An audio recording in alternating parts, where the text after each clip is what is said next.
going out on a date with him than this guy right here. Okay? Yes, that guy right there, he's not as handsome. The guy that assassinated him is so much more handsome. And it would be like if someone is like, if he's asking you, if you happen to bump into the guy that assassinated, you know, the CEO on the street, and he asks you out on a date, or he's like, hey, could I hide at your place? You know what? He's so handsome that you would just be like, okay, you know. So what do we really like about this guy? Look, he's young too. He's young. This guy, he's old and he's deceased, okay? One's alive. That's what we like about that guy. And one's not, okay? And, you know, the deceased stink, if we can be real about this situation. Yes, so one is handsome and one is not handsome. Do we need to waste any time there on why you would like to hang out with the guy that, you know, I'm just saying, you know, I'm pretty normal. I know some of you might be afraid to talk about how attractive the guy is that they're in search of, but you know, if they capture him, what we have to say is this: at least we will be able to write him letters and, you know, we'll be able to keep track of him. But you have to remember, you know, he's single right now. We know that much because, you know, if he was married, then I can only imagine, you know, his wife would just naturally come forward and be like, that's my husband, you know. So we know he's single. So that's good news for us ladies, okay? You know, but I mean, well, let's not fight over the guy, you know. We hope that they get him, because when they get him, then we'll be able to write him, right? And yeah, we imagine that he has so many admirers. Yeah, so one of these guys is a coward and one is not. You know, that's pretty much all I have to say about that. Now would be a good time to like the video, to subscribe. Is there anybody else out there who's just secretly admiring this guy right here, and you too want to get in contact with him, and you're just thinking, where are you? We want to see you. You know what I'm saying? So, or is it just me? Am I tripping? Am I the only one who finds him to be handsome? You know, I mean, if you're out there, dude, and you're watching, you know, a lot of people like you, okay? If you didn't know. So please like, share, and subscribe. Okay, so again, who would you much rather hang out with? This young, handsome guy? Or would you rather hang out with this old, boring CEO? One's alive. One's not. One's handsome. One's not. One's a coward. One's not. And to the guy, if you are out there and you are listening, how does a girl get in contact with you? Okay? I can't be the only one who wants to know, you know. Also, deceased people, you know, they stink. I mean, can we be honest here, people? I'm just saying, you know. This guy, look, he's young, and look, he's got a nice smile on him. You know, this guy right here, he's smiling, but honestly, he's not all that easy on the eyes. Can we just be real for a second? But you like me, you would like to hang out with him too, right? If he asked, sneak me in, you would just be like, okay, right? Like, you would just fall for whatever he's telling you to do. And it's not because you should, it's just what would naturally happen. I can't be the only one who is feeling like that. And today we're going to talk about Rikers Island. So this is one of the most notorious prisons, and it's located in the East River between Queens and the Bronx in New York City. And also it's where Luigi Mansion is going to be going. Okay, so it's named after Abraham Riken, who bought the island in 1664. The land was eventually acquired by the city in 1884, and a jail was established in the 1930s. The complex covers about 413 acres, and it's at its peak housed around 10,000 inmates, making it one of the world's largest correctional institutions. A diverse inmate population is held inside Rikers, and most prisoners are there temporarily awaiting trial, serving short sentences, or awaiting transfers to other facilities. Rikers Island is notorious for its harsh conditions, including violence between inmates and involving guards. Reports of abuse, neglect, and corruption among staff have been frequent. The treatment of inmates with mental health issues has been a particular concern, with critics arguing that the facility is ill-equipped to handle such cases appropriately. Likewise, the treatment of juvenile inmates is a subject of controversy. There have been calls for more appropriate handling in the facilities for young offenders. Numerous lawsuits and human rights investigations have targeted the conditions at Rikers Island, often focusing on issues like solitary confinement, the use of force by guards, and the prolonged detention of inmates awaiting trial. Now would be a good time to like the video, to subscribe. And are you guys enjoying the prison series? Do you like hearing about all the different prisons, learning with me together? If so, go ahead and comment below. So, when visiting Rikers, journalists and prison reforms discovered temporary holding cells described as covered with rotten food, urine, and feces and blood. Inmates were using plastic sheets for blankets and cardboard boxes for beds. Maggots crawled over everything. Up to 26 men were crowded into a single cell where they used plastic bags as toilets. Prisoners kept in holding cells, which should be used for only 24 hours or less, often stayed there for more than a week awaiting transfer. In that time, food and medical services were not routinely provided. Now let's hear that paragraph again, just a small bit of it. So, this was what journalists had noticed when visiting Rikers Island. The prison reformers discovered temporary holding cells described as covered with rotten food, urine, feces, and blood. Inmates were using plastic sheets for blankets and cardboard boxes for beds. Maggots crawled over everything. Up to 26 men were crowded into a single cell where they used plastic bags as toilets. That does not sound good, does it, people? It's disgusting. So over the years, there have been various attempts to reform Rikers Island, focusing on improving conditions, reducing violence, and providing better mental health care. Amid mounting pressure, activists and political leaders have urged the city to close Rikers Island. In 2019, the New York City Council voted to close the jail completely by 2026, intending to replace it with smaller, more modern jails located closer to the city's main courthouse. I hope you guys enjoyed the video. Please like, share, and subscribe. Welcome to our prison series. Today we are going to give you an update on P. Diddy and what his Christmas is going to be looking like. This is prison episode number 41. Welcome. If you're new to the channel, don't forget to like the video and don't forget to subscribe.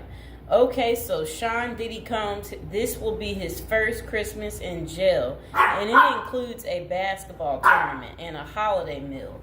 Enough, Mr. Fox. A judge denied Diddy his third attempt at bail following a court hearing. While he awaits a federal XX trafficking trial. Okay, so let's see what else they have to say.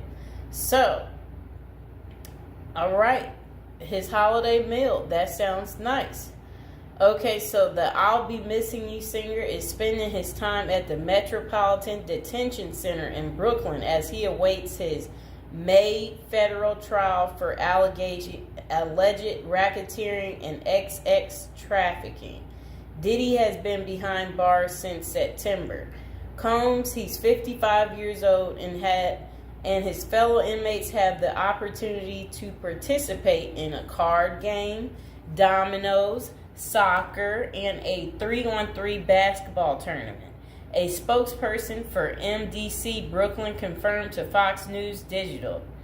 Okay, so Diddy's Thanksgiving meal options in jail include peanut butter and jelly sandwiches after his bail was denied. Okay, so for the holiday meal on Christmas Day, Diddy's menu will feature baked Cornish hen, macaroni and cheese, cranberry sauce, dinner rolls, and a holiday dessert.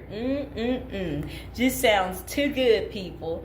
However, the lunch option is subject to change. Aren't we excited for Diddy? He's going to be eating so good, okay? So again, for those of you who do care, if you want to write Diddy, again, he is at the Metropolitan Detention Center in Brooklyn, New York. That is where you would be able to write him if that's what you're interested in doing and whatever you want to say to Diddy. Again, like the video, subscribe. And this will be his second holiday spent behind bars as he was in jail for Thanksgiving as well. For breakfast, the menu included fruit, cereal, breakfast pastries, and skim milk. Coffee wasn't listed as an option, though it was available earlier that week. So lunch was served as the Thanksgiving meal for Combs and his fellow inmates with a turkey roast, mashed potatoes and mixed vegetables, cranberry sauce, turkey gravy, dinner rolls, and butter. Assorted holiday pies were available for dessert, and if an inmate needed a meatless option, they could opt for hot and sour tofu. That was what his Thanksgiving was like. Diddy's getting all the good food, right? Do y'all like what he's getting? Are y'all going to be eating this good? Okay, so dinner was simpler, offering peanut butter and jelly sandwiches, potato chips, whole wheat bread, fruit, and a beverage option. Okay. So Diddy also spent his birthday November 4th at the Metropolitan Detention Center this year. Yeah. And for his meals on his big day, breakfast was the same while lunch had a pasta option and a salad. That does sound kind of good. And dinner provided either chicken or tofu, fried rice. Why is he eating this good, people? Why is Diddy eating so good? We don't want Diddy eating like this. We want Diddy to have like butter bread. And then butter bread next to butter bread. and burnt up hot dogs. We want him to have burnt up hot dogs. That's what he should get. We want him to get stale potato salad. And then spoiled rice, right? Like stuff like that. For the homeless guy I talked to the other day, he hated spinach, so maybe that's what they need to give him. Give him some spinach. I don't like beans, so feed Diddy beans. So he can be on the toilet all day, right, people? And again, now would be a good time to like the video, subscribe to my channel. Okay, so Combs was charged with racketeering, conspiracy, and trafficking by force, fraud, and corrosion, and transportation to engage in prostitution in an indictment unsealed on September 17th. If found guilty, he may face a minimum of 15 years behind bars or a maximum sentence of life in prison. What do you think it's going to be, you guys? So, Sean Diddy Combs pleaded not guilty in September, and a judge set his trial date for May 5th. So mark the calendars, y'all, for May 5th so you can see what's going on with Diddy. You know, is he guilty? Is he not guilty? We're going to have to wait and see. So authorities say Combs ran a criminal enterprise through his businesses, including Bad Boy Entertainment, Combs Enterprises, and Combs Global, among others. He used firearms, threats of violence, verbal and emotional, physical, and lots of other abuse to fulfill his sexual desires, according to the unsealed indictment previously obtained by Fox News Digital. The disgraced music mogul has fought to be released from jail pending trial 3 times, and his most recent attempt denied was on November 27th. Diddy had offered up $50 million to wait for his trial from his home on Star Island, but prosecutors insisted that the musician was a threat to witnesses and victims. Okay? So I hope you guys understand why his bail kept being denied. So again, this is Diddy's first Christmas behind bars. How do you think he's taking it? Do you think he's made friends yet in prison? Do you think he's concerned about our friend Jay-Z, or do you think he doesn't care? Or do you think he's going to speak about something, letting us know what's really going on? So, I will see you guys next time. Please like, share, and subscribe. Welcome back to our prison series. We are on episode 40, people. We're getting up there. Okay, so what's Christmas Day like in a high security prison? And this is coming from someone that spent 21 years in prison. So, they said, of course, Christmas in prison isn't like Christmas out there in the real world. But at the end of the day, it's still Christmas, and the effort is made at some institutions to make inmates feel the holiday cheer. The person said during their 21 years of incarceration at 7 different federal facilities, they witnessed the whole spectrum in regards to what inmates and staff were willing to do during the holiday season. A lot of inmates didn't care. It was just another day on the calendar to them. They were more interested in gangs and drugs and politics and making moves. The same with the staff. Some correctional officers and administrative officials could care less. They were there to do a job, and Christmas didn't come into the equation. But Christmas in prison can be special if the staff and inmates cooperate to make it so. Prison life is bleak and stark. Even the hardcore convicts need a little Christmas spirit. It helps to lighten the mood, let everyone relax, and even put their guard down for a minute. The following is what I experienced at the various institutions I was housed at during Christmas time, and how it differs from the life on the outside. It was never super special, but it helped to break the routine. And okay, so then they said presents. Getting presents in prison is frowned upon.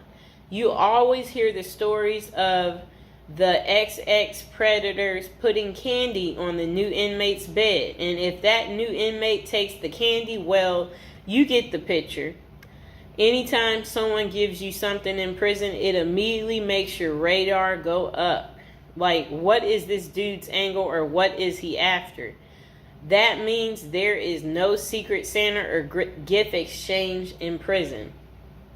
A secret Santa present on your bunk might mean someone is trying to make a move on you in a way that you might not want. If someone did that to me, I would be out on the tier trying to find out who it was so I could beat them up. And now would be a good time to like the video and to subscribe to the channel. Are any of you out there going to be in prison for Christmas? Or know somebody who's in prison for Christmas? Maybe put some money on their books so they could get some candy. Okay, but saying all that, the staff does give out Christmas bags every year, and that is a big event. It's a big bag of candy with Reese's peanut butter cups, Hershey's chocolate bars, honey buns, grandma's cookies, and much more. Yum. Honey buns, grandma's cookies. Okay, so a nice bag of exclusive items that you don't normally get. As soon as the staff gives out the bags and then unlock the doors, it is a pandemonium on the tiers as the block turns into the New York Stock Exchange. And everyone is bartering their items, trading them off and selling their bags. I've seen prisoners trade cigarettes and drugs for Christmas bags. Everything in prison, even Christmas bags, becomes currency. Wow, people. Okay, so relatives. The only time you see your relatives in prison is out on what prisoners call the dance floor, the visiting room. All bureaus of prison facilities have visited on Christmas and all the other holidays, but the visiting rooms have limited space, and it's not like everyone's relatives are coming to see them. Okay? Only the lucky few in prison get visits on Christmas. For most inmates, the only time they see their relatives at Christmas is when their family members are locked up with them. I had a few visits on Christmas, though. There is usually a tree with presents under it and an inmate photographer so that you can take pictures and document your holiday visit with your family.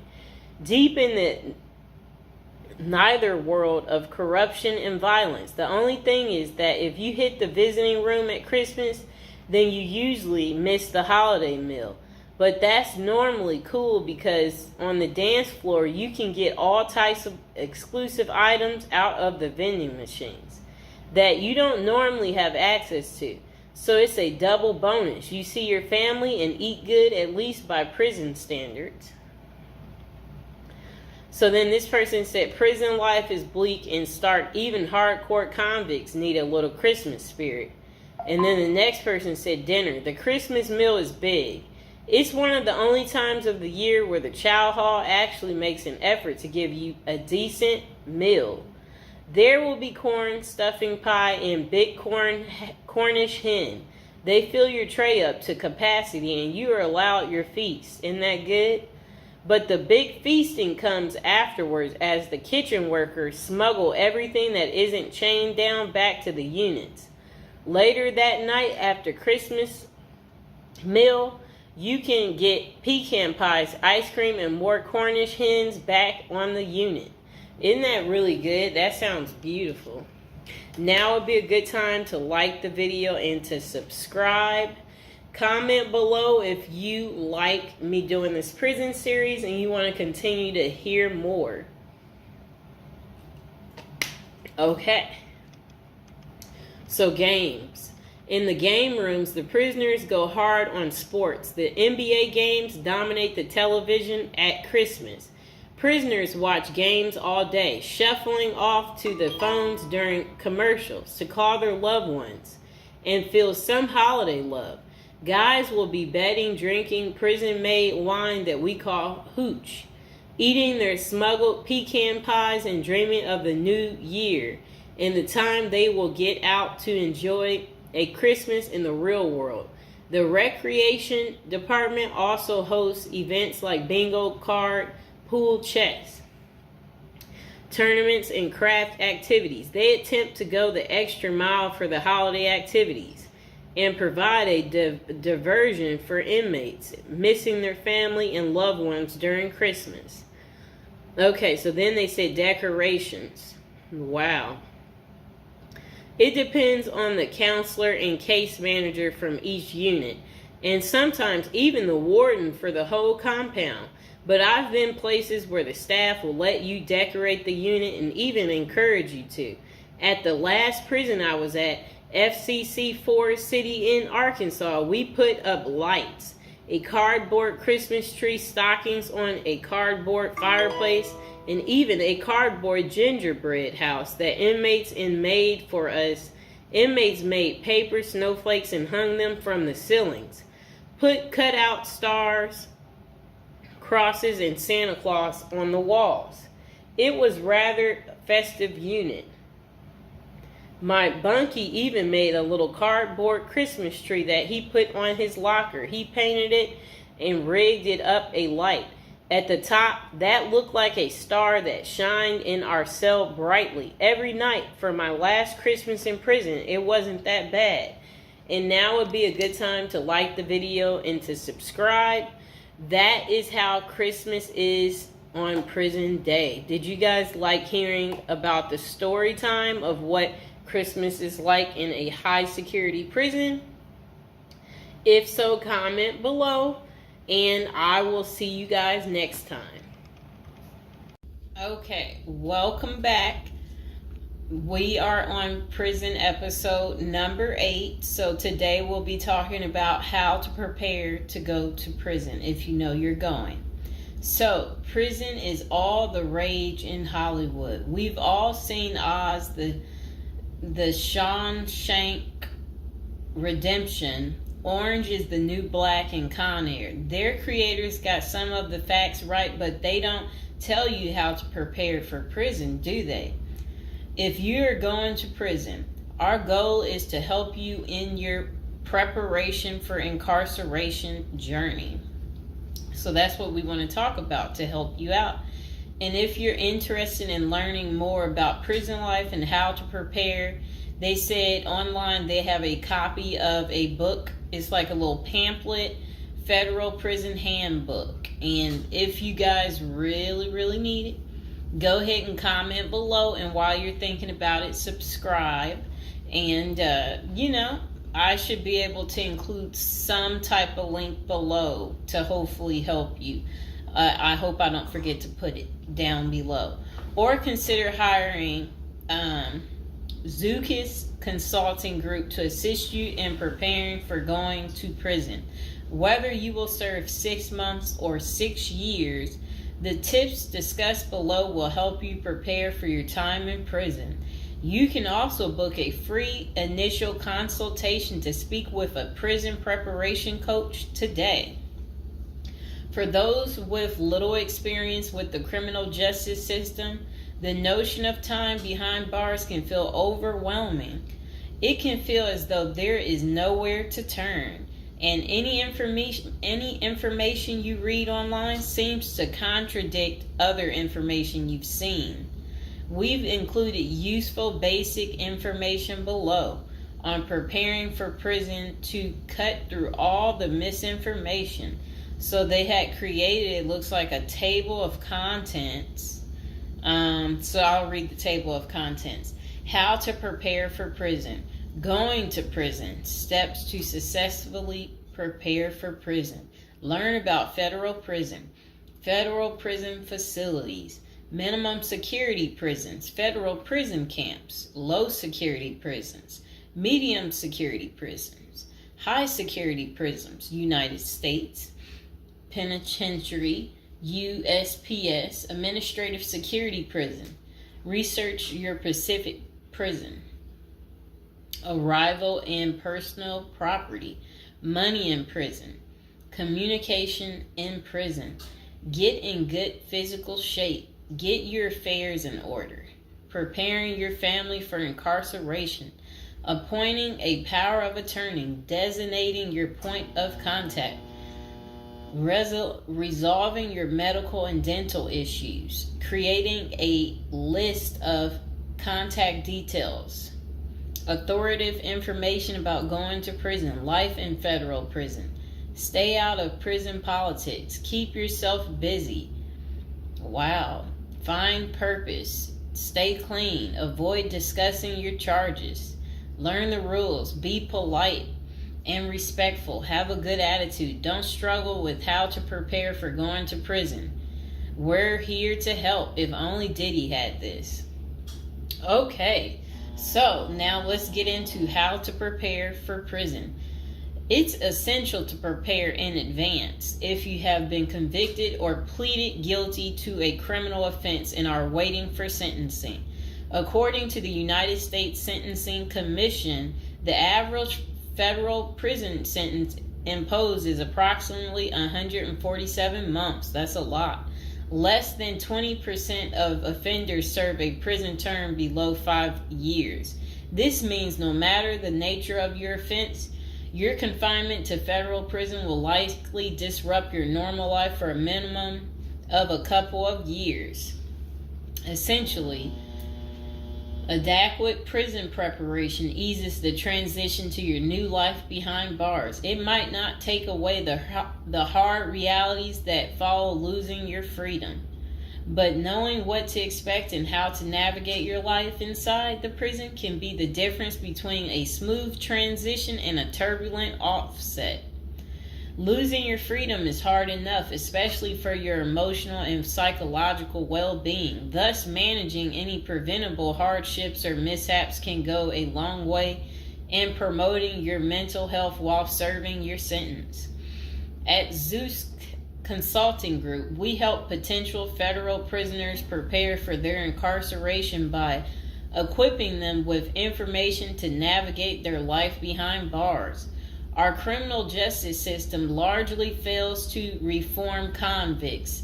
Hence, if you are keen on going through your sentence as smoothly and as quickly as possible and transitioning back to an active life afterward, we are here to assist you. If you get in touch with us immediately after your conviction, our team can offer expert coaching on making a favorable impression at sentencing to secure a more lenient judgment.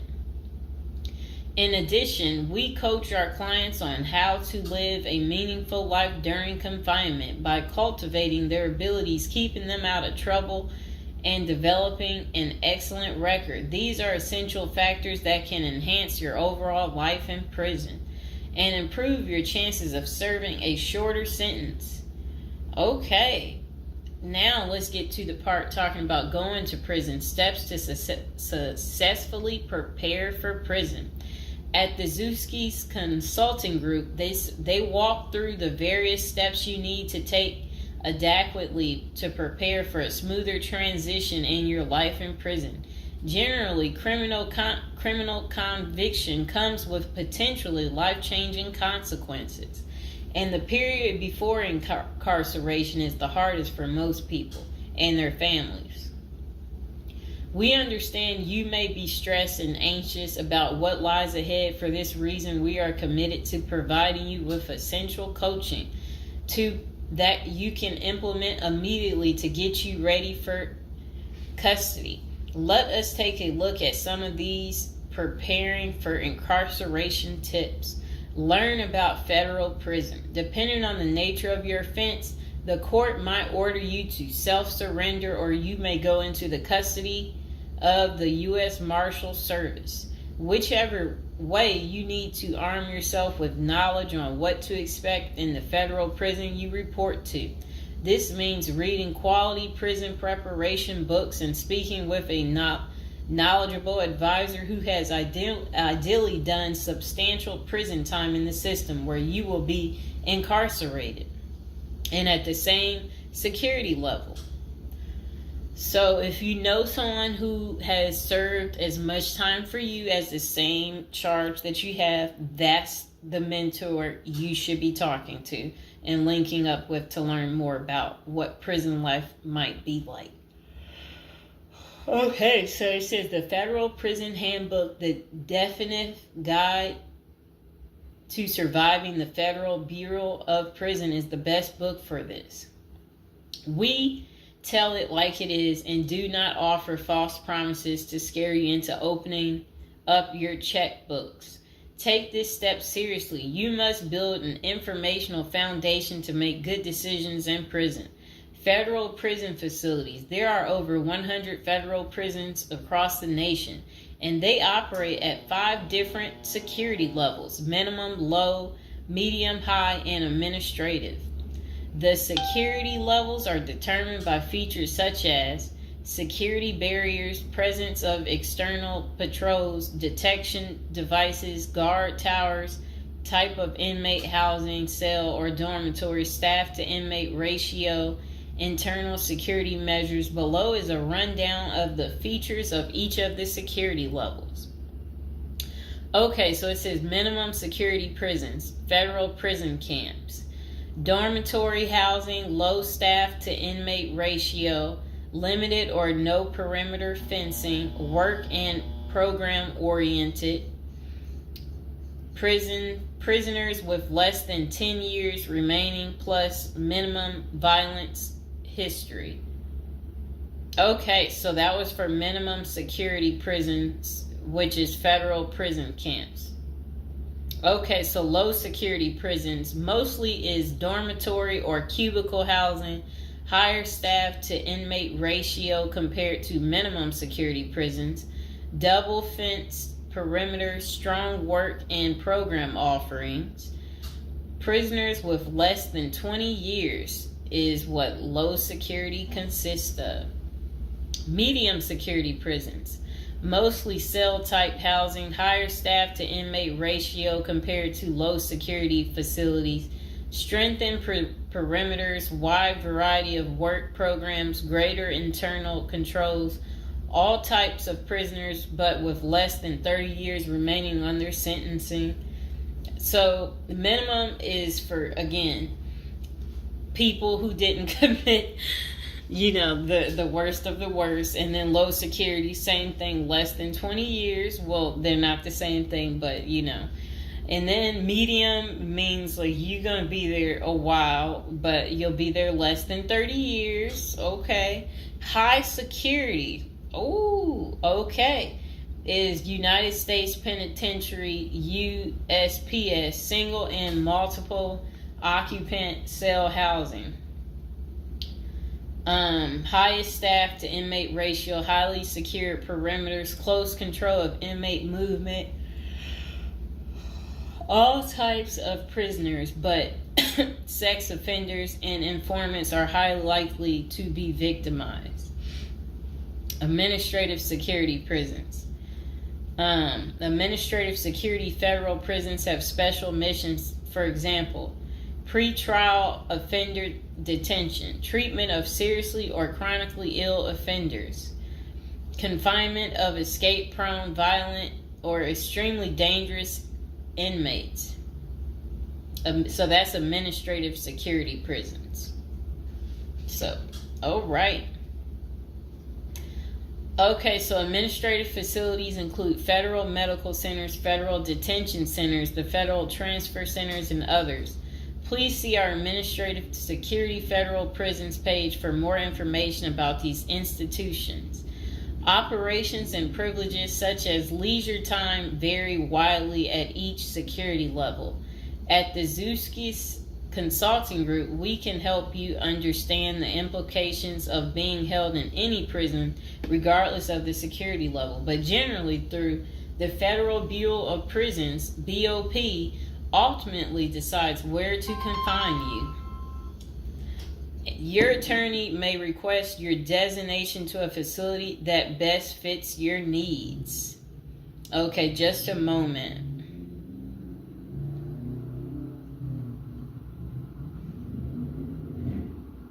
I'm trying to figure out how do I'm going to this. Let's see.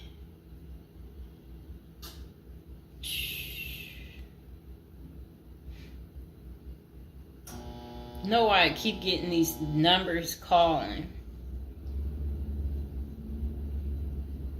Okay, back to where we were. Research your Pacific prison. If you are ordered to surrender, go to our federal prison profile section and locate the Pacific profile of your upcoming prison. Once there, you can read about the particular prison and life therein. You can also download the Prison's Admission and Orientation Handbook and commissary forms. These will provide an overview of opportunities available at the prison and protocols for education, recreation, housing, health, psychology services, and more. This is a valuable Prison Pacific information that can be very helpful in your journey in preparing for incarceration. Okay, so arrival and personal property. Whichever prison facility you are designated to, prison staff from medical case management and psychology services interview and screen you upon arrival. Later, you join the admission and orientation program for formal orientation into the facility's procedures, programs, policies, and services. Moreover, BOP restricts the personal property you can take when entering the prison or retain during your stay. Criminal defendants who self-surrender to their institution may keep the following items: plain wedding band, plain earrings for females, legal documents, orthopedic or medical devices, approved religious items, prescription glasses. While you surrender in your civilian clothes, you will be given an option to throw the clothing away, donate it, or mail it home. The prison issues you clothing, bedding, and hygiene items upon arrival. In addition, you may purchase items such as shoes, recreational clothing, food items, personal care items, and others from the prison's commissary. Sounds like the military. Once you are in custody, there are specific guidelines regulating possession of any of these items. We at the Zuski Consulting Group can help you get ready for custody by explaining these processes and privileges. Money in prison. You can have money in federal prison, but the funds remain in your inmate trust fund account. These funds may be used for commissary purchases, telephone, email, and other authorized activities. Appoint someone you trust to act as a business or financial manager. Your spouse or attorney or close friend, you may want to give this person power of attorney and arrange for the bank to allow them to make withdrawals from your account. Arrange to have them send money monthly or quarterly if you can afford it. Ask for between $400 and $700 a month. This will allow you to spend $360 at the commissary each month. Use a maximum of 300 minutes of phone calls each month. Purchase MP3 player songs and use the BOP's inmate email system. This investment will make your prison time go by faster. It's worth the expenses if you and your family can afford it.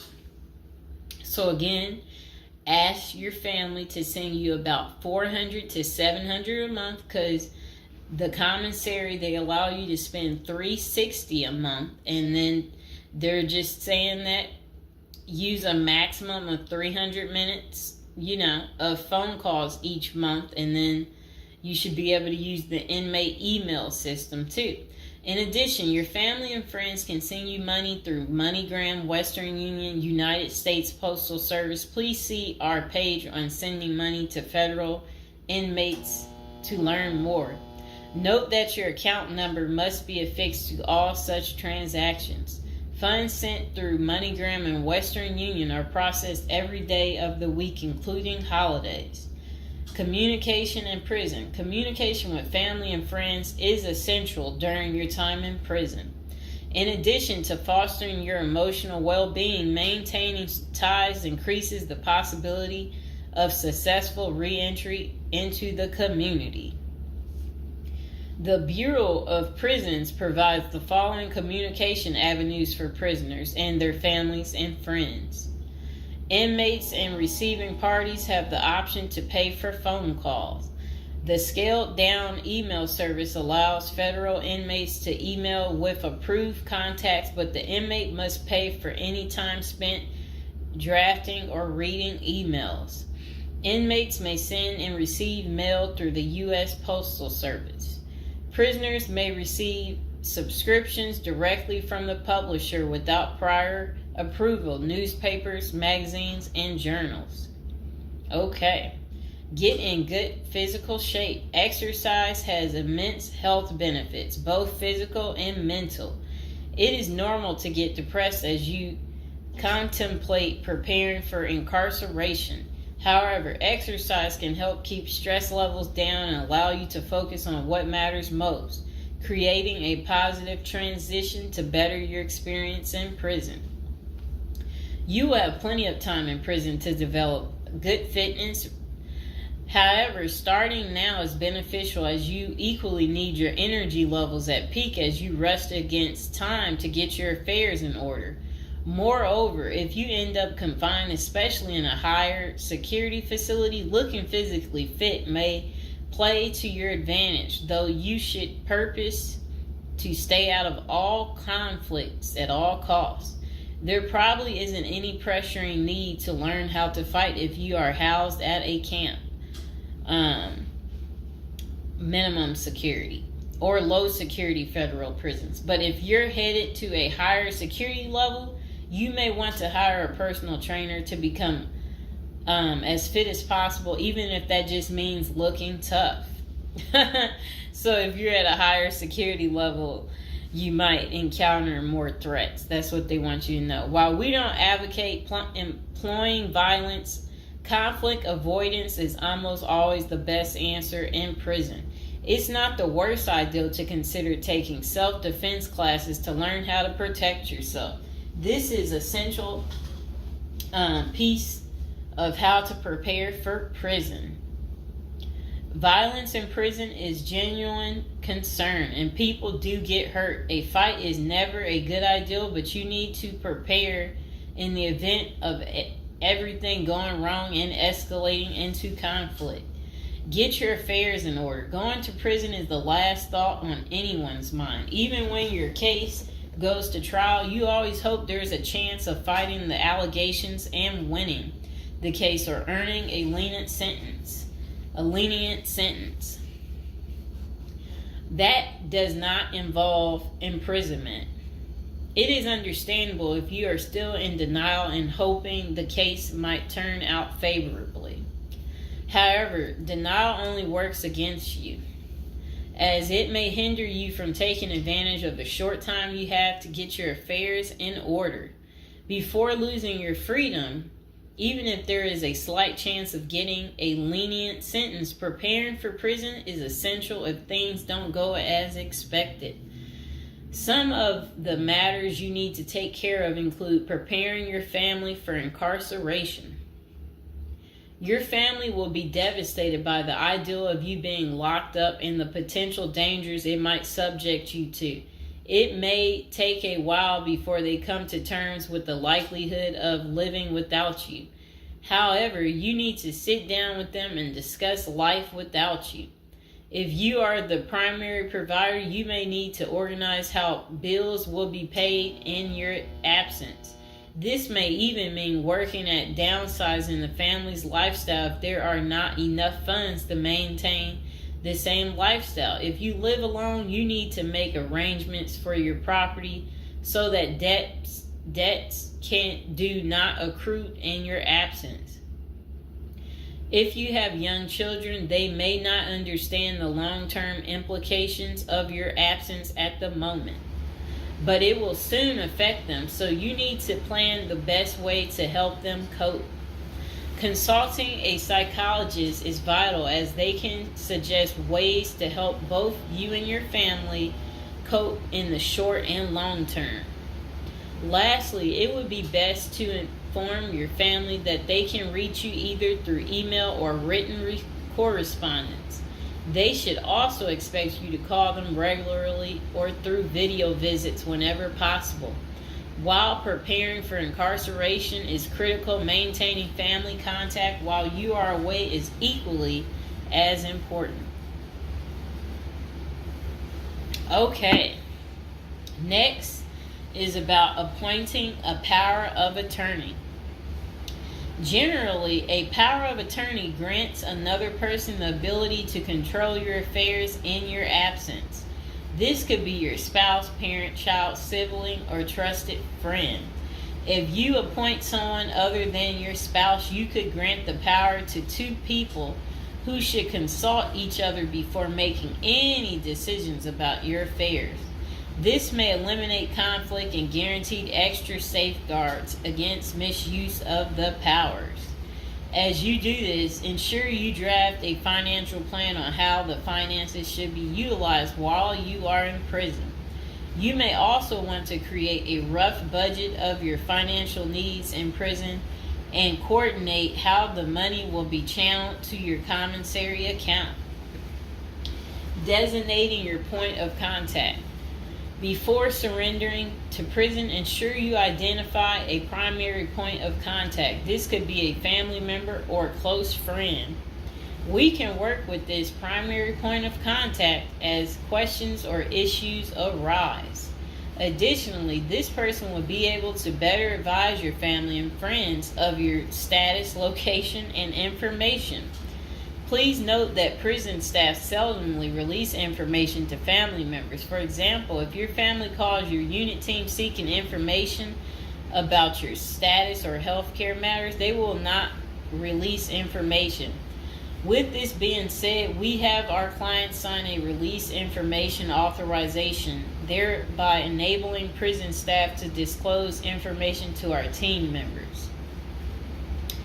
Next says resolving your medical and dental issues. Medical and dental services are available in federal prisons. However, they may not match the standards of your current providers.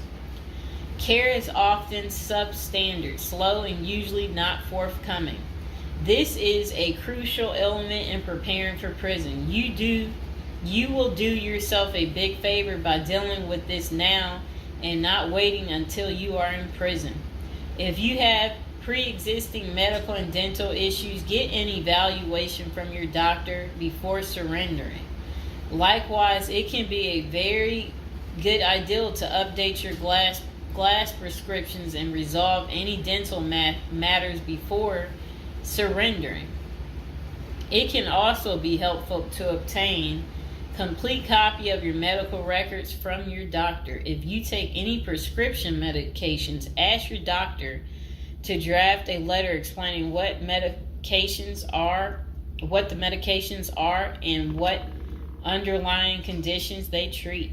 While you can submit these documents to your prison's health service upon arrival, our team can also use these in cases of prison staff not adequately treating medical conditions. In these cases, it is critical that we have underlying documentation, as this helps us motivate prison healthcare staff.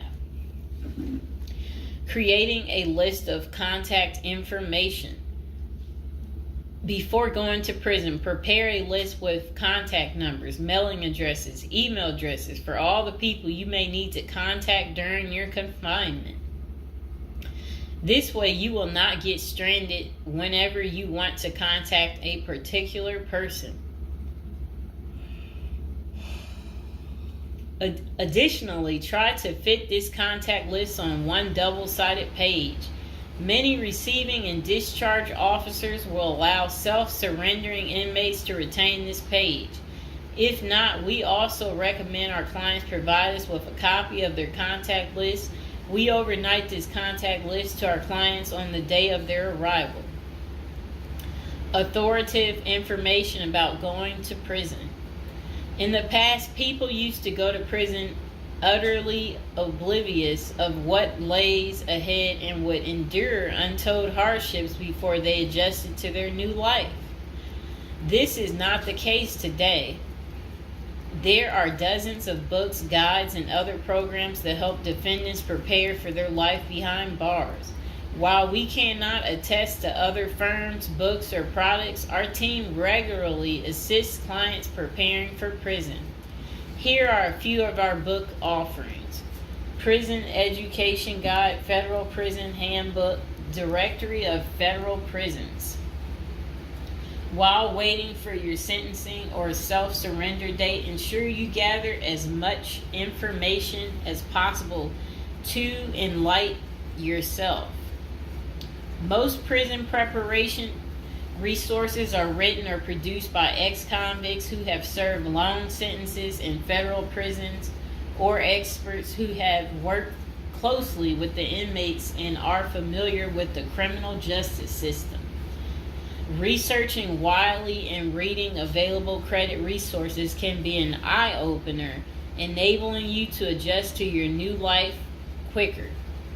Aside from reading prison preparation books and guides, you may also seek out prison consultants to answer your questions and provide insights on the ins and outs of prison. For instance, at Zeus Consulting Group, we help criminal defendants develop strategies to prepare for prison and successfully reintegrate into society. Our objective is to help you develop an informational foundation to make good decisions once in custody. Life in federal prison. Before commencing your federal prison sentence, you need to know how to prepare for federal prison with a survival guide and tricks. Assuming you have gathered as much information as possible about what your life in prison will be like, here are some tips to enhance your experience. Stay out of prison politics. You do not have the liberty to choose your neighbors in prison. You meet people from different backgrounds, some possessing extreme opposite personalities, ideologies, and outlooks on life. Despite the sharp differences, you may have to share the same facility for years. In ideal circumstances, people should embrace diversity, but not so in prison. Conflict of interest and prison politics are the order of the day. However, it helps by maintaining a low profile throughout your stay. Otherwise, if you indulge in politics and things turn ugly, it may compromise your chances of coming out unscathed. Keep yourself busy. Federal prisons require medically able inmates to work. As soon as you arrive, ensure you find a job that you will enjoy. If you don't obtain a job on your own, prison officials will assign you a work detail. We advise our clients against this approach since it often means working long hours in the kitchen. Some examples of the positions you may want to consider include plumber, inmate orderly, food service, warehouse, groundskeeper, painters, while some of these prison jobs require long hours. Others are no-show jobs where you sign your name on a sheet and leave. While federal prisoners are paid for their work, wages tend to be meager. For example, federal prisoners typically earn 12 cents and 40 cents per hour. These funds are deposited into your commissary account, which you use to buy personal items. I'll repeat that again. Oh, sit down, Mr. Fox. Sit down. Sit down, baby. Prisoners typically earn 12 cents and 14 cents per hour. Okay. Okay, that's crazy.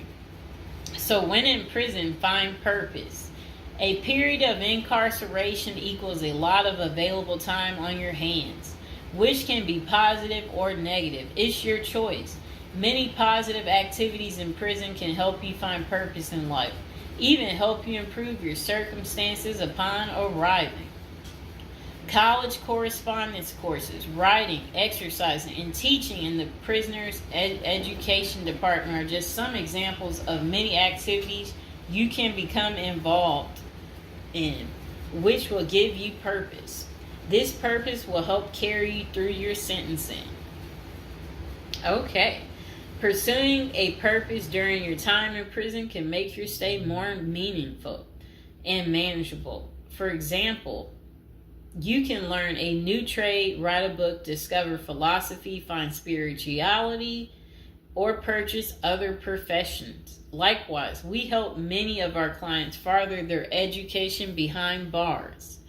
Whether you are interested in college or career-based studies, our team can help. Okay. In addition to keeping yourself busy and avoiding falling into a depressive state, finding purpose behind bars may equip you with relevant skills for successful re-entry into the community upon your release. This is critical. If you work, you are prepared for a period of incarceration.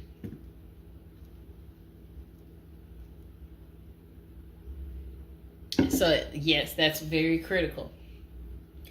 Thinking through potential activities is a critical step in figuring out how to prepare yourself for jail.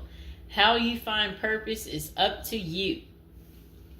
One of our clients, a doctor before his incarceration, spent his time helping those who need physical therapy. Find something that works for you. It is a good idea to put a plan in place so you can focus on the day of release from the time you enter. Avoid discussing your charges. When first entering prison, many inmates receive the prison 411. Other inmates want to know who you are, your criminal charges, your sentencing, and other relevant information. Whether someone tries to bully this information out of you or a friend in prison asks, do not fall into the temptation to disclose your case details. Many things can go wrong if you do so. For instance, a fellow prisoner could make a deal to serve less time in exchange for the information, especially if the details are incriminating. Also, the nature of your crime might cause you to be victimized, especially for sexual-related charges. Please contact us at the Zeus Consulting Group if you are concerned about these types of disclosures. We help clients charged with all manner of criminal offenses develop a strategy for addressing these sensitive matters. This is especially important for clients charged with sexual offenses or who have testified against others for a sentence reduction. Stay clean. However tempting the ideal of using drugs in prison may be, you should steer clear of them. This is a key area for in-prison conflict among fellow inmates. Likewise, inmates caught drinking alcohol or using drugs are often severely sanctioned. While this can be an appealing avoidance avenue, especially when struggling with depression, this is not the answer. Our team can help you develop better coping mechanisms. No matter how deep you descend, keep in mind that drugs are not the solution. If anything, they are likely to aggravate your mental condition. Always remember there are far better coping methods such as remaining physically active, finding purpose, keeping in touch with family and friends, if possible, and seeking professional counseling. Moreover, no matter how smart you are in concealing drugs, it is only a matter of time before the guards catch you. And when that happens, it may spoil your efforts of maintaining a clean record and dash any hopes you may have for an early release. Getting addicted also raises the chances of being indebted in other prisoners, bringing you into deep trouble and potentially making your life in prison intolerable. Learn the rules. Ignorance is no defense for prison rules, for prison rule violations. Even if you did not know they existed, breaking rules in prison can get you into serious trouble. Educate yourself as much as you can about the prison system, and particularly your upcoming prison facility. If possible, obtain a copy of the official rule book and read it thoroughly. And note, the team at the Zeus Consulting Group regularly defends clients in prison disciplinary hearings. Our team can research the underlying incident, draft a statement for you to issue to the disciplinary, and manage all internal appeals challenging a conviction. Then it says, be polite and respectful. Prison staff is often overworked and inmates tend to be depressed or otherwise dealing with personal issues.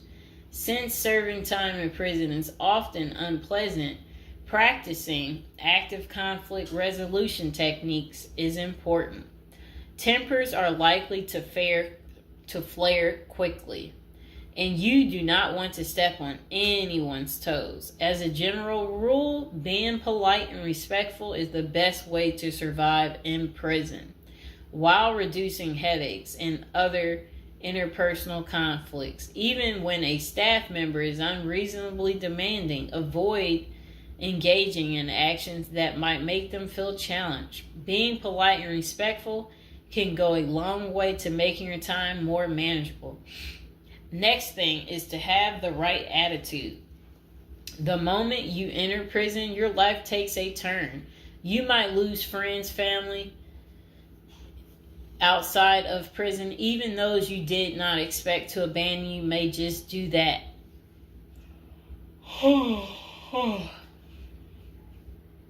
You are pretty much on your own inside prison. Other inmates may try to take advantage of you. Going to the guards for help is often a bad idea, and that can have serious repercussions. With such a gloomy situation, you need to polish up your attitude and prepare for incarceration. Having the right attitude can help you surmount the prison reality and build something positive out of the situation. The team at Zeus Consulting Group can help you prepare for the experience to come and plan for the unexpected. Prison time doesn't mean a death sentence, quite opposite. It says if you lost your license because of a criminal conviction, they can help you launch a new career. Okay. So they're just saying basically, there's no reason you can't leave prison without a degree or a better prospect for the future. Don't struggle with how to prepare for prison. It says that use the Zeus Consulting Group and let them help you. Okay, because they're basically saying prison is never easy. They said they know what awaits you in prison and the tactics you can employ to have a smoother life behind bars. Going to jail or prison is never easy, but with directed effort, you can lead a productive life during this experience and after. Okay, so that is pretty much how you prepare if you are going to prison. If you've watched this far, type in the comments below this far, and I hope you enjoyed the video. Please like, share, and subscribe. All right, welcome to episode 18, and I hope you guys are enjoying the weekend. It's the start of it. Now, we are back to talking about, our prison subjects, and we are back to the love topic. So, the article we're reading today, it's about love again. And it's titled, Terrible Crimes That Couldn't Stop These Ladies from Loving Men Behind Bars, okay? So some women find love online, while others focus on those who have been in a lineup. So it says, Bloomberg reporter Christy Smith made headlines in December when she revealed she had quit her job and divorced her husband after falling in love. Okay, so I guess she fell in love with a prisoner. Okay, so she insisted that her view was just misunderstood, I guess the prison guy. This came after he had been dubbed the most hated man in America for price gouging a drug for people with HIV. Bizarre though, the story was Smith, I believe that's her last name. Yeah, Christy, I don't know why they won't just call her Christy, has plenty of company. For every incarcerated man, it seems there's a woman interested in being his pen pal or more. Okay?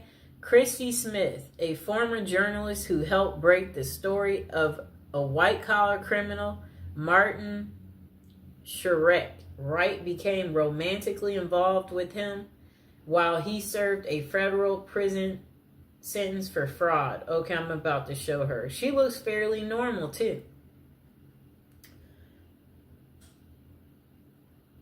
She's, normal looking lady. And, He's the genius. I'm trying to say, like, for, I guess, he thought he was the genius. He didn't know he would get caught. It's a trend explored in the book Love Lockdown: Dating, XXX, and Marriage in America's Prisons. Okay.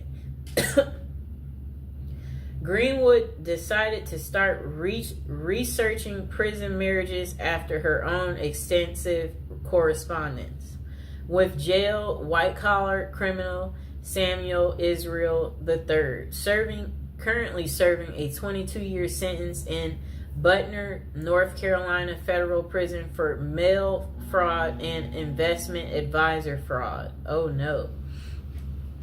Some of this, it does make you wonder, how do these people get into committing these crimes? You know, or like how does it start?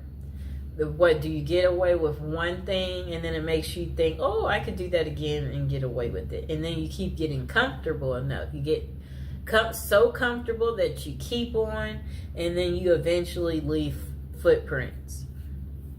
Okay, so this guy, I guess his name is Israel, it said he had faked his death by staging a suicidal plunge off the Bear Mountain Bridge in upstate New York in June 2008. He turned himself in to the feds 3 weeks later, and Greenwood reached out to him whilst researching her first book, Playing Dead, about people who fake their own deaths or disappearances. They have stayed in touch for 7 years, corresponding frequently, although they have never met. Quite interesting, right, people? I think we know people like this, where you're online friends, and for whatever reason y'all stay in touch. I don't know what that's about, why people want to do that. Because it's I don't want to do it, you know, so I don't know why people want to do it. Okay. Throughout the half dozen years I've known Sam, he has gone from my subject to my stalker to my friend, she writes, nodding that the correspondence helped her understand the laser-like attention an inmate with little to do can lavish on a lady. For her latest book, Greenwood followed the lives of 5 couples who met while one of them was incarcerated. Okay. I don't know what that means. I'm just trying to say, like, whatever they wrote was very confusing what came next. So, to prison wives who have long histories with their men, MWI. Okay? Women are seen as pathetic losers, or worse yet, prison groupies. Let's just label them a prison groupie. But what she found were relationships that were at times romantic, messy, complicated, and sometimes heartbreaking. In other words, not too unlike those in the real world. One couple includes Joe, an ex-Army medic who had worked as a prison guard at a Kansas City jail, and Benny Reed, who was serving a 10-year sentence in the maximum security Oregon State Penitentiary for the attempted murder of his then girlfriend. It shows Joe and Benny Reed, who met on a prison pen pal site, on their wedding day, and they are kissing. I'm going to show the picture. That's her prison boo. You see that? How romantic. The pair met on a prison pen pal site. Joe knew the stigma of associating with a felon, but it didn't deter her. In recovery herself from an addiction to pain pills, Joe credited Benny with making me the best possible version of myself. I think these women tend to be very nurturing. They have a sense of wanting to be cared for, wanting to be caring for someone else, and men in prison, for obvious reasons, are quite needy. The pair even got married at the prison. He saved up from his $1.81 an hour prison call center job to buy her a ring off Etsy. How sweet. But the relationship ended abruptly when Benny found other companions online. Are you kidding me? He still left her while in prison. That's crazy. It says, yeah, that's crazy. Oh my gosh. Wow.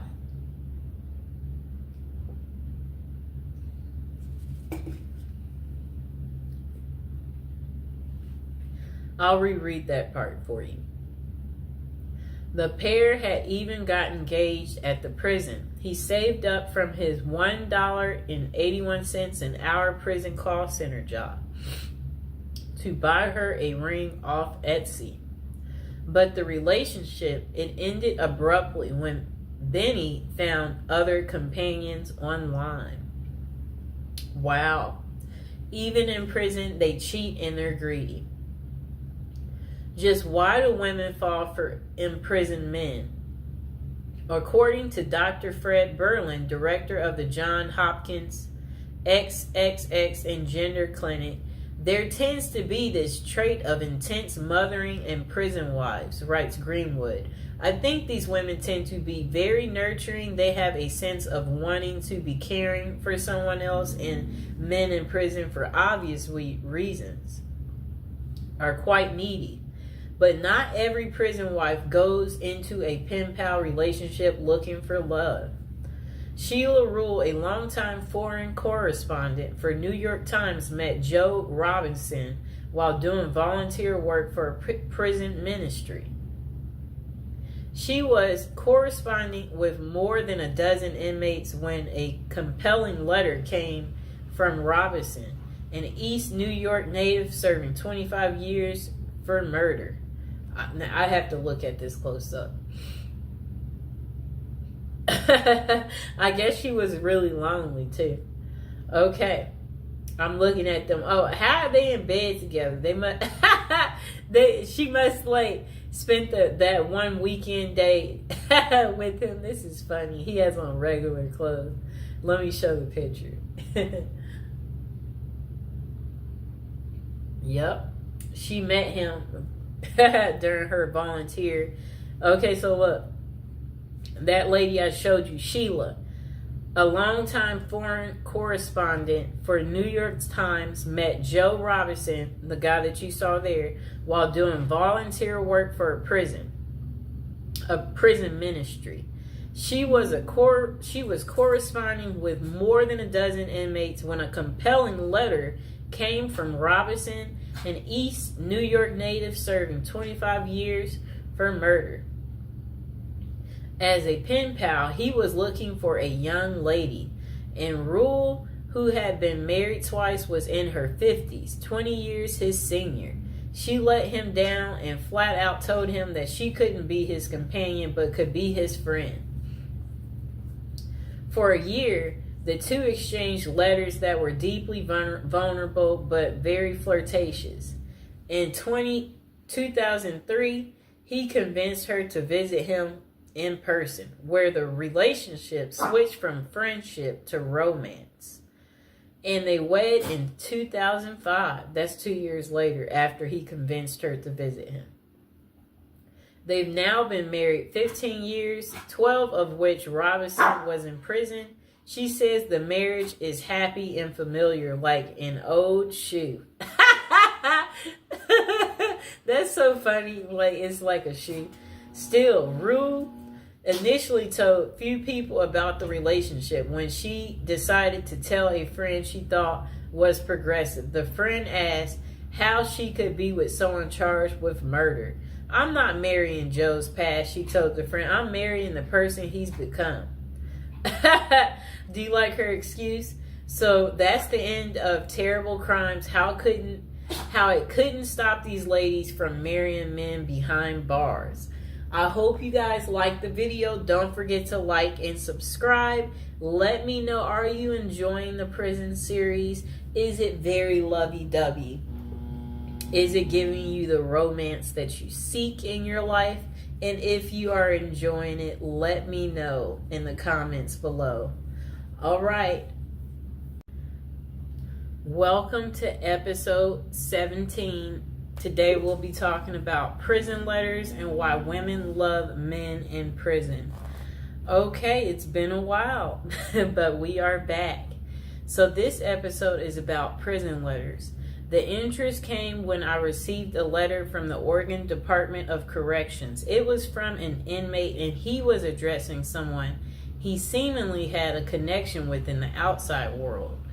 The handwriting was perfect. The words flowed very well, and he clearly was trying to reach out to a woman who most likely lived in my home before me. Though the letter never reached the person it was intended for, it did spark significant questions, such as why do prisoners attract women so well? Does real prison love exist, or is it all a scam? And how do these prisoners learn to write so well in the first place? The myth, women must be twisted to fall in love with prisoners.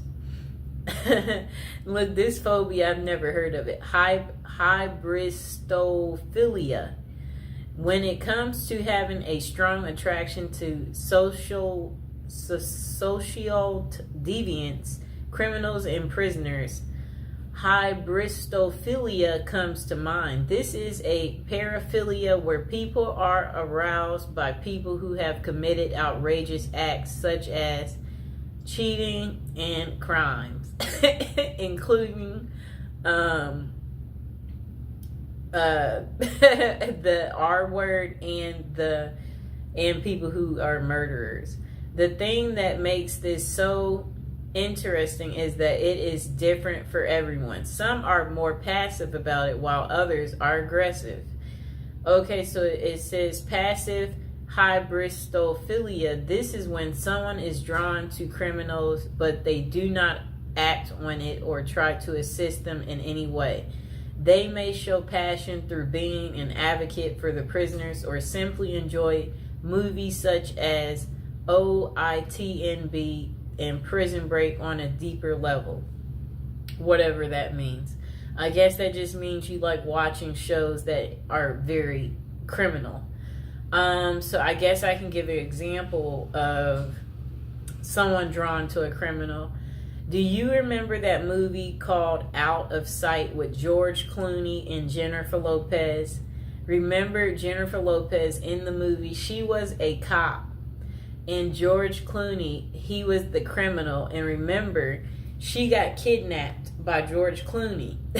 They created a romantic movie out of this situation. And J-Lo, she, had no man in her love life, very good looking woman, and then here is this criminal that kidnaps you, and he's very handsome, okay? And you're just like, I'm finally getting some type of cool excitement, and you're like, look at this criminal.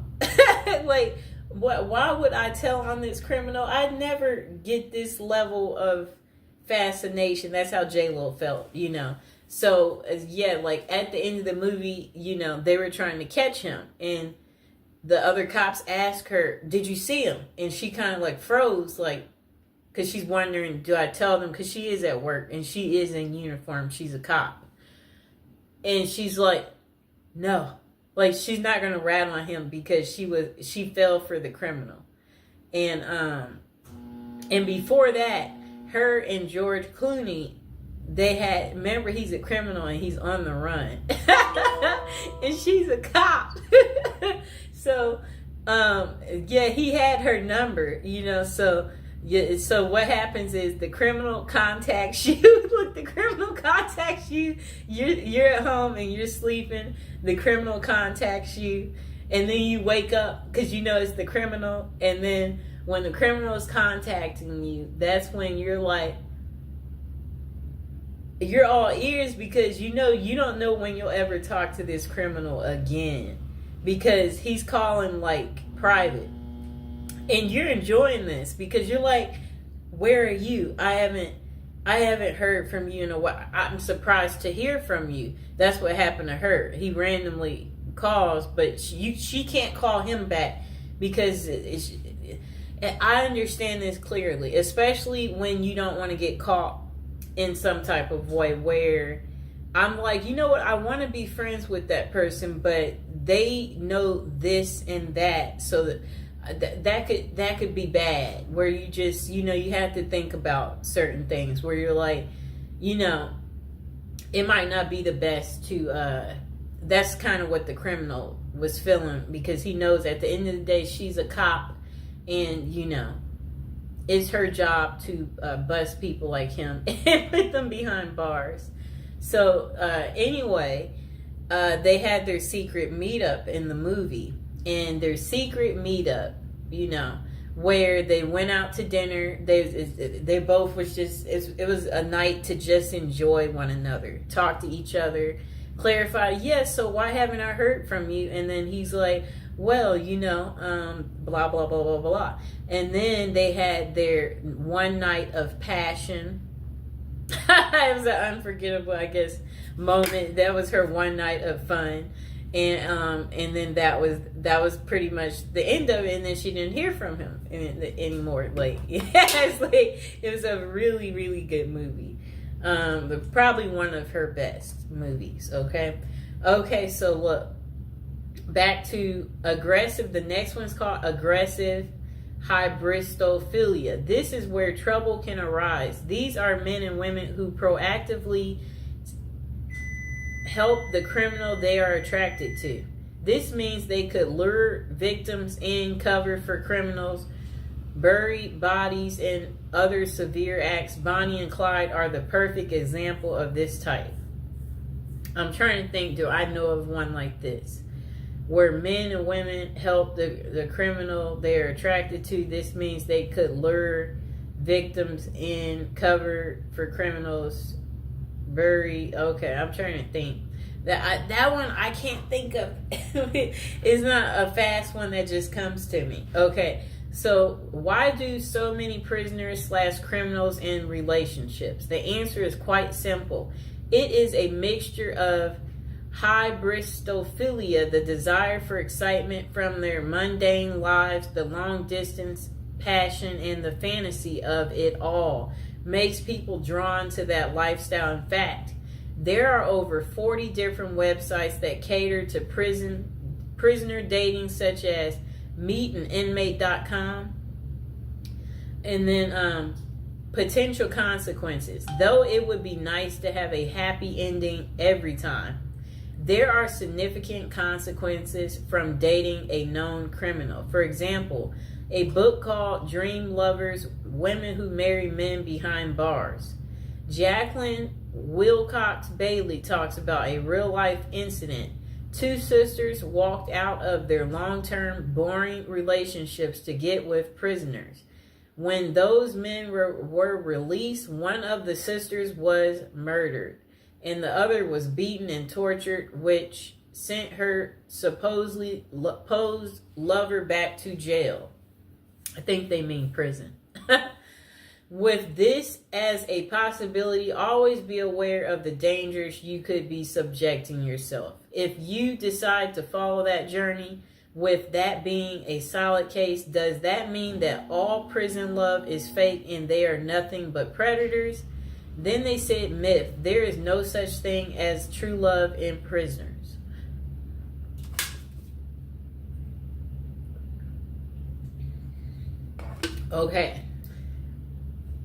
Okay, so they said there are some genuine and sincere relationships, but there are also tons of scams as well. How do you know the difference? If you are reading a letter from someone behind bars and they ask for money in any way, it is likely a scam. Do not fall for it. They could either be reaching out to women and men for financial gain, attention with the media, or to gain supporters, just like Ted Bundy, Richard Ramirez, and Scott Peterson did. I know what all of them look like. That's how infamous they are. For the record, serial killers such as those noted above are less often associated with scams and writing letters. You may think that they are great at manipulating, but that is not the case with them. They get away so well with murders and crimes because they are bold, always act like they have nothing to lose, and never overthink what they are doing. With an IQ of below average, more love letters come from non-serial killers who are much smarter and think things through better. Okay, overall, use your best judgment. These people will not always con you. They may be truly into letter writing for human connection. That's kind of funny because like they crave the connection, so that they're writing the letter because, you know. There are many people in jail who do not have family or friends to reach out to. So they turn to pen paling to feel involved, valued, heard, and feel like they matter. Though it may not always be about love, it can still be about companionship and support, and worth volunteering to help people such as them feel cared about. Bonus: how to craft a prison letter. One thing I noted the most about the letter I have how well written it is. There are no errors. The penmanship was nearly perfected and the message was very well contrasted. So how did someone in prison learn to write so well? One word: practice. Those who write love letters would use trial and error in their writing. For example, they would keep tabs on the responses they would get from their loved ones. When they said certain things, they would then work on perfecting in those areas to get even more positive responses. In addition, they could have utilized other inmates for assistance as well. More perspective is a catalyst for fostering new ideals in learning how to write a moving love letter or scamming someone successfully. If you want to learn to write a great letter, start with practicing. Use your feedback as a guide and never be afraid to ask for help so you can become a pro. And the final thought: falling in love with criminals and prisoners is hyperbristophilia. Though having this characteristic is a passive sense is fine. Seek help if you feel like you will act on those passions. There are limited professionals that can assist, but it is worth finding a reputable person before you do anything drastic that could land you in jail yourself. Oh no. Remember, human connection and writing to prisoners is a great way to improve their quality of life. If you are talking to someone who has no one else on their side, keep being a hero to them. But always know the signs and be mindful if they are trying to scam you or not. The last thing you want to do is fall in love with someone behind bars only to find out they were using you for personal gain. At the last word from us, we don't know everything, but we do have an opinion on everything. Oh boy. That was quite interesting, right? Oh boy. That's what I have to say about that. I hope that, now you know why women love men in prison. I hope this has gotten through to you guys, so you get that deep understanding here, and you understand that, women can fall in love pretty much with anything, okay?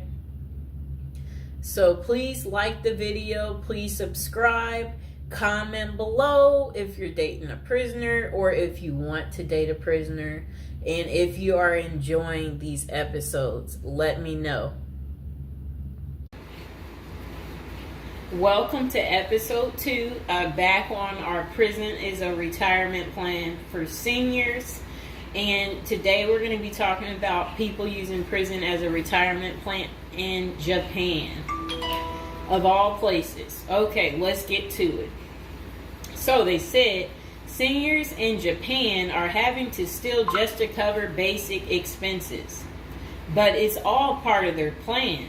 You see, the sentence for their crime sends them to a place where they find a sense of community, receive free room and board, and have a caregiver 24/7. It's good to watch other countries who are older or more in depth to see what will happen to us. Well, 27.3% of Japan's citizens are 65 or older, practically twice that in the U.S. And these seniors are breaking into prison just to survive. Will Americans retirees be forced to do the same? Not if they start planning now with a financial professional. Here's a look at Japan's rampant retiree crime spree. So they said an article in Straits Times is titled "Rising in Old Jailbirds Turn Japan Prisons into Retirement Villages." It points out that a record 47,632 people in Japan aged 65 or over were arrested in 2015. Over 70% were caught for petty crimes such as shoplifting. When retirees have to steal just to survive, it's clear that their plan didn't include saving enough money to cover basic living expenses. What's worse is that Japan's elderly inmates are rehabilitated, kicked back into society, and stuck in the same boat they were before. They haven't gotten any younger, and they still don't have enough income. So do they get a job and start saving for their slow-go years? No, they steal a bunch of bananas for breakfast and get thrown right back into the slammer. About 70% of all current inmates aged 65 or older are repeat offenders. Why do these seniors live this type of retirement? Well, besides the fact that they did not plan successfully, their retirement strategy didn't include any plan for long-term care either. But prisons did. A roof over their head, 3 meals a day, no utility bills, and free unlimited health care are all provided. A research firm coined Japanese prison state-sponsored retirement villages, and one of prisons' demographics includes a 50.6 age average, with the oldest being 88 years old. That same prison was recently refurbished to accommodate their demographic, including 500 private well-lit cells, each with its own desk, chair, and well-lit cells, each with its... Oh, okay. They said also comes with a wooden bed and television set. Steps in the public areas are even upgraded with ramps and handrails. Does that sound like a prison to you, or is it closer to the retirement home where individuals visit the grandparents? By 2025, 1 in 3 citizens of Japan will be age 65 or older, and 1 in 5 will be 75 or older. 2025 isn't that far away, and the U.S. demographics isn't getting any younger. Medicaid and Medicare are drastically underfunded and facing problems similar to Social Security still. Prison is better than no plan, and a ward of the state doesn't have to live on the street and steal bread.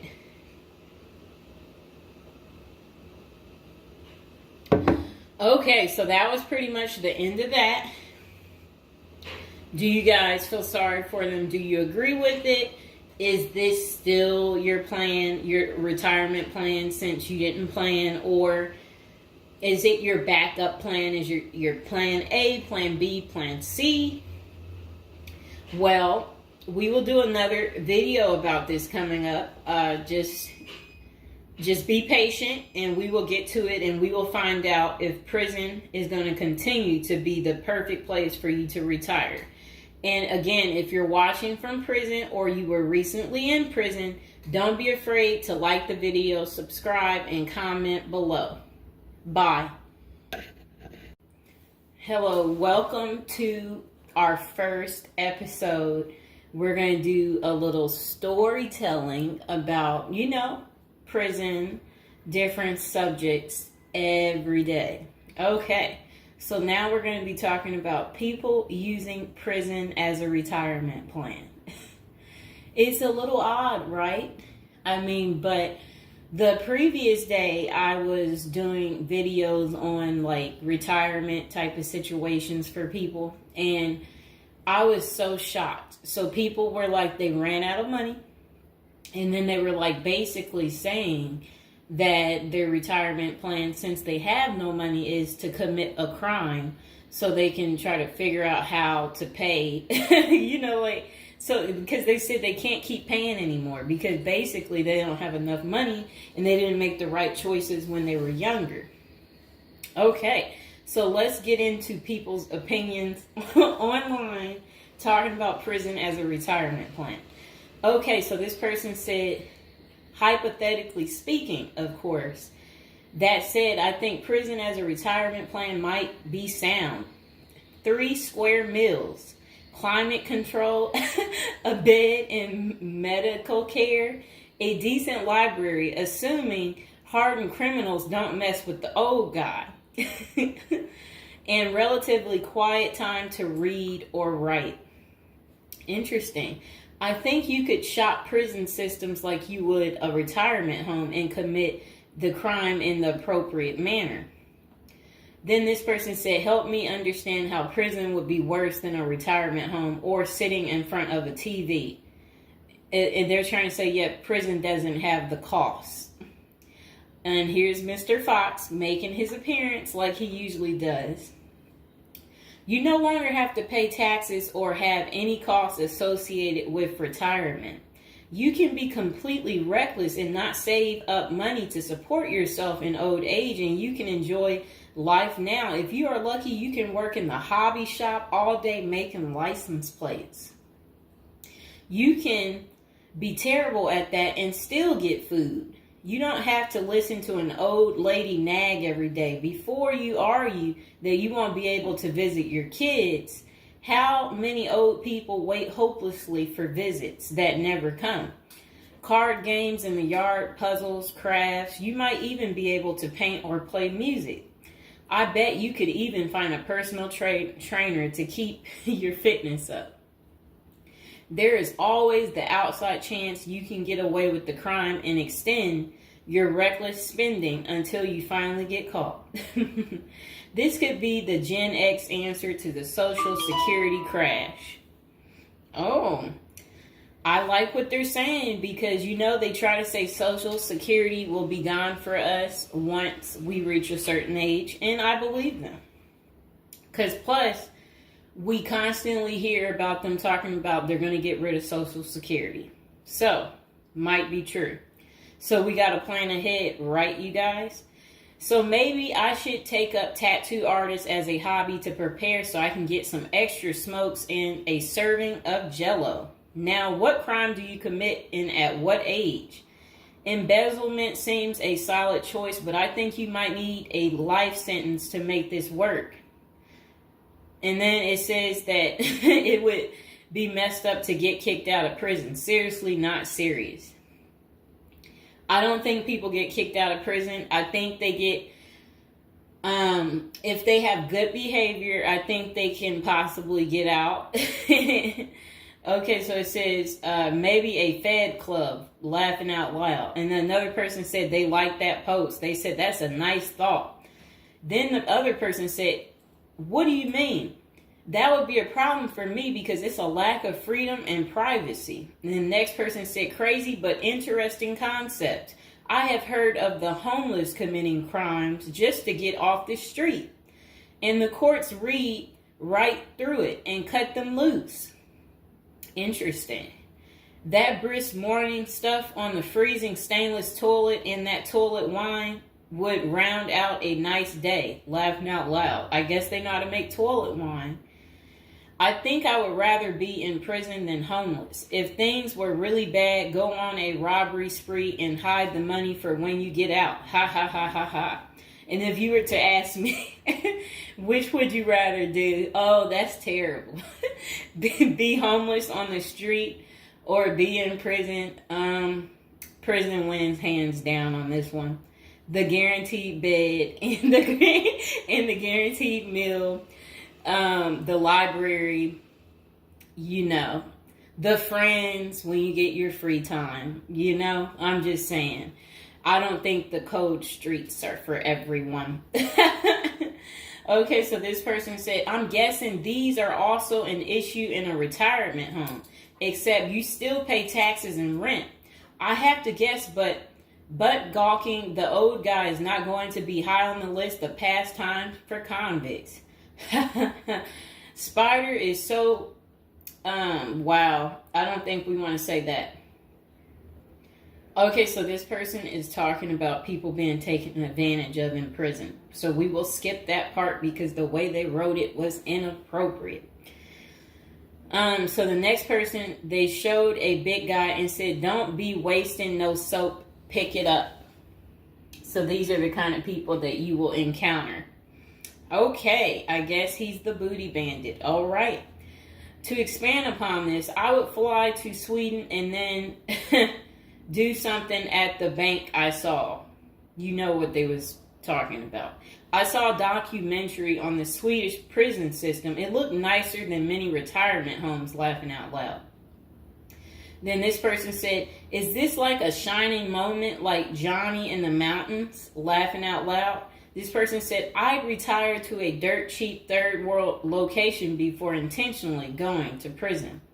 This person said, I was just thinking that maybe I could piece together a few of my old friends and we could have a crew. Then we all go in together. Book club, card games, and coffee every morning. The crime is going to have to be digital because I'm not thinking in my old age I will be agile enough to carry a lot of loot. And then this person said, isn't that tax evasion, white collar crimes, and a pot grower? Heard they have a sweat lodge and tennis courts. I don't know where they have that. Okay, so we had another person talk about how much they love women. So yeah, they said they don't intend on going. Okay, just a moment. I'm gonna get my water.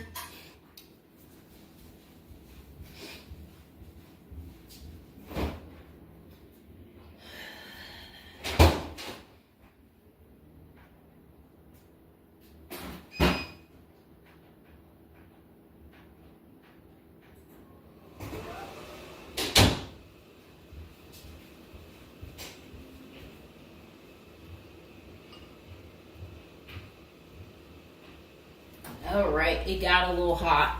Okay. Now, this person said, I'd rather go to a cheap third world island and live life as a local fix-it guy. Putter around, live on the beach, fresh seafood, and a tan booty. It's a pirate's life for me, mates. Next person said, I took what looked like a shortcut one morning. And they're talking about something about a prison cop. I don't know what that means, and I'm not going to say it. Okay. This person said a failed bank robbery would be pretty simple federal crime. On the other hand, I think even a basic social security check will go pretty far in the Philippines, Mexico, and Colombia. I think they're right for those countries. This person said, my broke buddy is doing okay in Thailand. This person said, I'm thinking about spamming forums with CBD gummy ads. Certainly, committing internet crimes would make it a federal case and qualify them for a federal country club prison. And they said they're currently in beta testing phase. I'll let you know how it pans out. That's really sad. This person wrote this in January of this year. That's sad that this is what the people are doing. Well, at least you know what not to do. And then another person said, well, it worked out rather well for Otis. They showed a picture of some guy. I don't know who this guy is, but that's who they said it worked out for. And then this person said everybody has that one person that they weigh whether or not their demise would be worth a life sentence. And then this person said, well, nowadays all you have to do is agree with Trump, like say over at the Capitol, and post it online.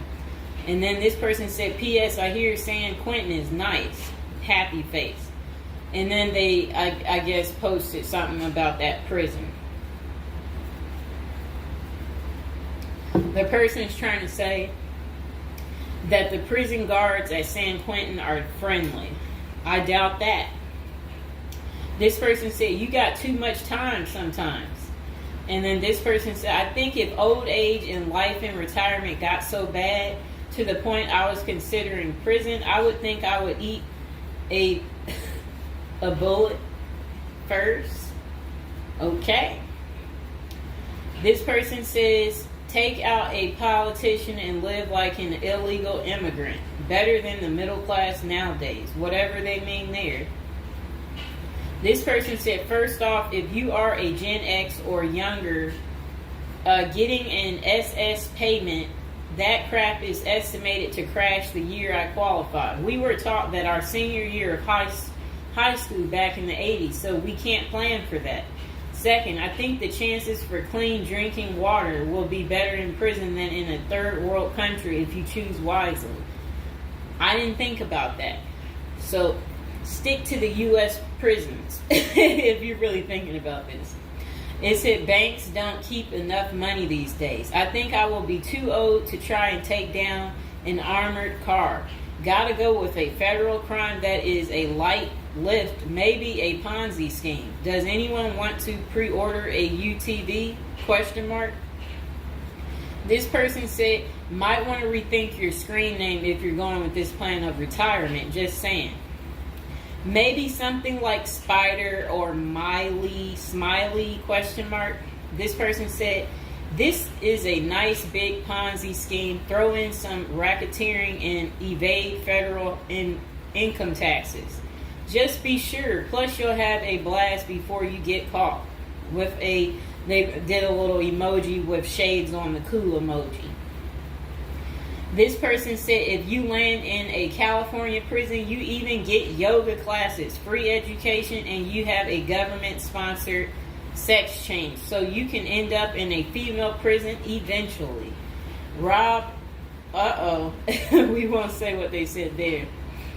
Oh, wow. That's really sad what they put. You already know what they said if I stopped right there. Okay, hold on. The next person said, you're going to want federal minimum security.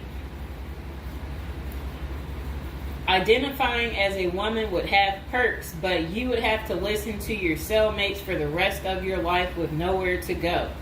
This person said, we can tell that some of us have never been to prison now, can't we? And then this person said, only an inmate at RDP. I don't even know where that is. This person said, Social Security won't go away. It will just be reduced by about 25%. Hopefully all these millions of illegals will get work permits and start paying into the system so the cuts won't be needed. We'll still get something, but it will have the purchasing power to get us 2 Jersey Mike sandwiches a week, laughing out loud. Next person said, the unwanted being taken advantage of in prison is a hard no for them. So they don't want to go because they're not interested in being taken advantage of by the same sex. Okay, good reason. This is what goes on in prison. Next person said, I nominate this creep as a test mule for your plan. I always wonder what happened to the creepy banjo kid from the movie Deliverance. This person said, okay, it turned bad. Okay, so we won't read that post. This person said, here's a retirement plan. Go to Mexico, denounce your U.S. citizenship, sneak back across the border, get free phone and benefits, and I hear in Maine you can get a housing allotment and a stipend plus free medical. This person said, one of you guys that works for me is a Venezuelan expat. He and his wife have been building/buying houses in Colombia as investors. Crazy cheap. He spends a couple of weeks down there a few times of the year and doesn't spend squat. Usually the airfare is the most expensive part of the trip. And then this person said, hey, that was my college meal plan. I had about $20 a week. I'd pay a cold Subway sandwich and eat about 2-inch slice a day. And then store the rest in the fridge. And this person said, I have one list that has 2 people on it and another is a page long, whatever they mean there. This person said, only one problem is that Social Security was put in the public fund illegally, so it can never actually run out of money. Of course, no politician wants you to know that. Our good buddy LBJ is who you can blame. Next person said, sounds like someone has a secret desire to get their crap pushed in. Just come on, completely out of the closet, bro. This person said, I worked in that prison. Numerous others as well. There are no tennis courts. Myself and crew were with general population. Inmates actually were on my crew as well. The good behavior guys. The stuff you don't hear about is massive. Daily crap goes down. We got locked in a security armory for hours as a riot/fight started.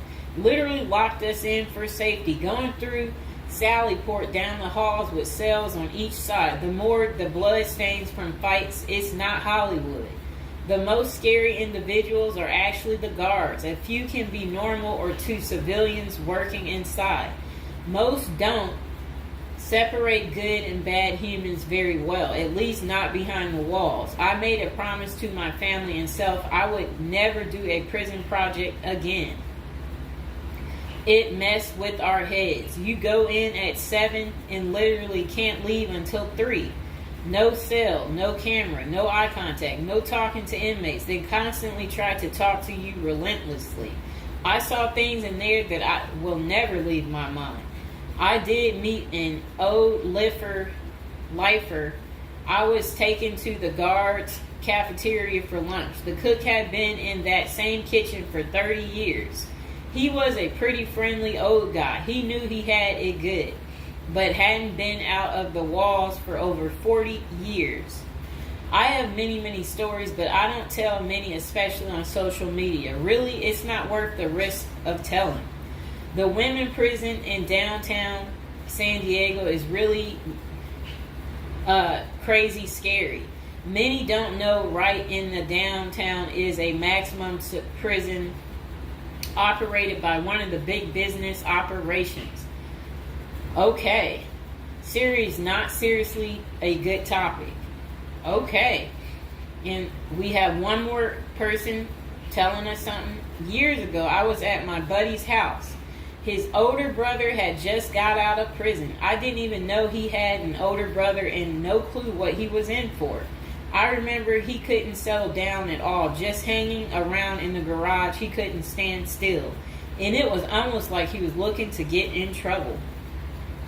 One Friday after work, I swung by to see what was up. The boys were hanging out in the garage, drinking beers. Steve was getting all irritated about something again. Basically nothing. And then out of nowhere, he blurts out, I ain't afraid to go back. I'm just a punk in a bunk. That's really funny. I got out of there. Too much of a scene. Okay. This person said they still think prison's a retirement plan. This person said, yeah, big perks. You'll also get, as Jim Jeffrey says, and yeah, so, all right, so that's the end. I couldn't say what this person said because it was very inappropriate. So that's the end of episode 1 for prison as a retirement plan. And hopefully, you guys think this through. If this is something you're really interested in for real, you will want to continue with the series of, me talking more about prison, so we can get you ready and prepared if that's really what you're into. If any of you out there are watching